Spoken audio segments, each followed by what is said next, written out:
Good morning, guys. Welcome to day one of online learning. Just wanted to give you a quick update on what you'll be doing today and just a brief overview about the 14th Amendment, as you can see. So you should have completed and turned in the amendments, the 17 other that have been passed after the Bill of Rights. If you haven't, please do so on Schoology.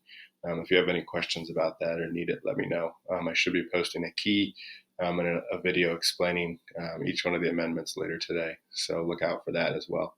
But today you're going to be focusing on the 14th Amendment, as it's one of the most widely used in court cases, one of the most widely referenced in controversies and legal documents passed just after the Civil War ended, and does a lot to help us understand the rights and the protections of citizens in the United States. So the first thing that you're going to be doing today is understanding what the 14th Amendment actually says, what it says for citizens, and what protections that it offers. So you'll read this description that I have right here for you. And also feel free to use this website that I have included from the Constitution Center in Philadelphia. It's a great resource that could help if you have questions about what the document is actually saying and what they mean in the 14th Amendment. So you'll answer some very basic questions at first about when the 14th Amendment was passed and why that is important. And then you'll go through and talk about some of the important pieces of the 14th Amendment, such as due process and equal protection. Those are two clauses that you'll hear regularly referenced when talking about the 14th Amendment, and what those actually might mean and what they mean for you and us and those of you that are citizens of the United States. And then you'll go on to briefly summarize the rest of the document so that you can have a full understanding of what the 14th Amendment says and why it is important.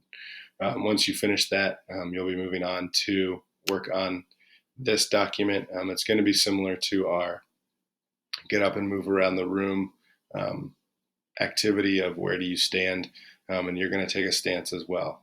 As I said, the 14th Amendment is widely used and referenced in cases, has lots of controversy about what it actually means and what does it mean to have equal protection and due process protected for citizens.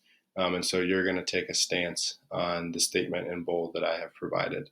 Today, multiple groups of U.S. citizens have their 14th Amendment rights of due process and equal protection being violated. And so this needs to be much more than just a sentence or two. You need to take a stance, and you need to thoroughly support your stance and why you think what you do.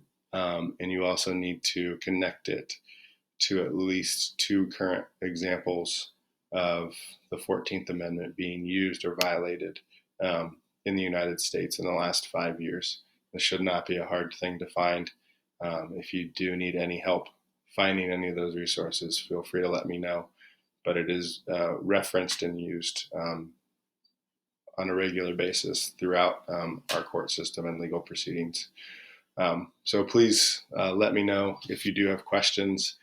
Be on the lookout for a office hour invite. So if you do have questions or problems, then I can walk you through them through Google Meet. Otherwise, feel free to email me or send me updates on Schoology. Hope you guys are all doing well, and let me know if you do need anything. Thanks.